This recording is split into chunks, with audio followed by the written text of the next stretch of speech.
Hello guys, itong aming day 2 and day 3 ng aming Cebu trip. So day 2 nag-snorkeling kami sa Sardines Run. Then day 3 kami naman ay nag-swimming with whale shark. Enjoy!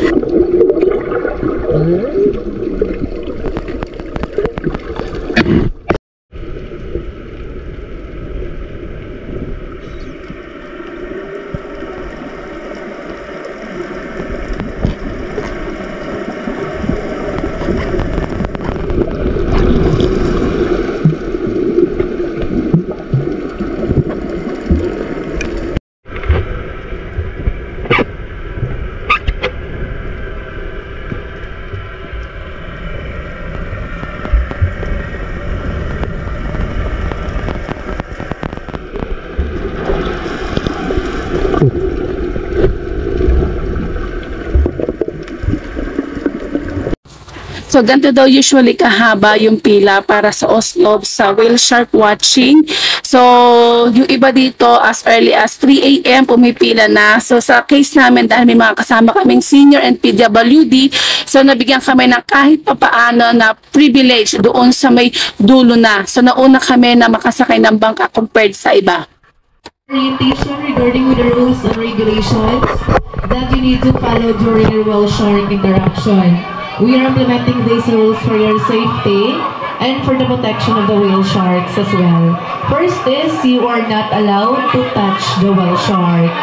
Second is no flash photography because whale sharks are sensitive to light. Third, in swimming, please observe the 4-meter distance away from the whale shark. That's from the mouth and down to its tail. And if you can see that the whale sharks are getting closer to you, don't panic. Just give them way and let them pass. They are harmless. And lastly, you're not allowed to apply sunblock or any kinds of oil because these products contain chemicals that can harm the whale shark. But if you apply it already, can you rinse it off down there at the shower area before going. Violations are punishable, so please obey all the rules to avoid penalties.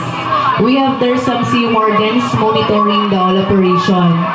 And additional reminders from here going to the interaction area, wearing of life vest is mandatory. But upon reaching there, if you are a good swimmer, you can take off your life vest and leave it on the boat.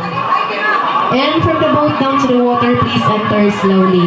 And for those who will go swimming, please remove your jewelries or any other fashion accessories with you because it may fall accidentally into the water. We are not liable for that. And in taking pictures underwater, mobile phones are not recommendable to use. And please don't leave your things unattended. So just always remember you are not allowed to touch the whale shark.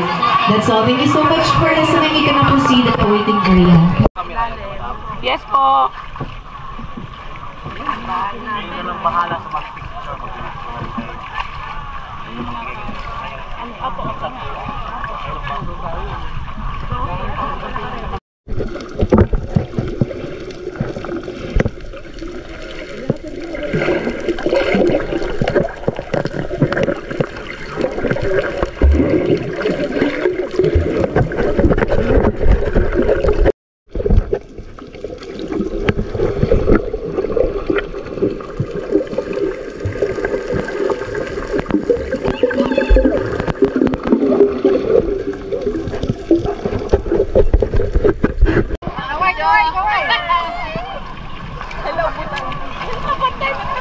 Hello, Cebu. Thank you.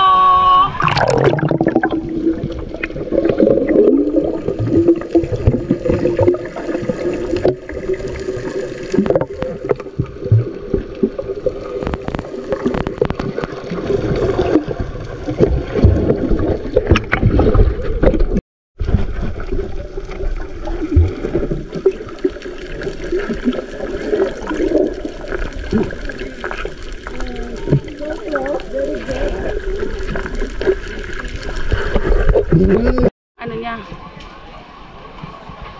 Ito na po ang mga kamag-anak ng whale shark. Tambunting. Tambunting po.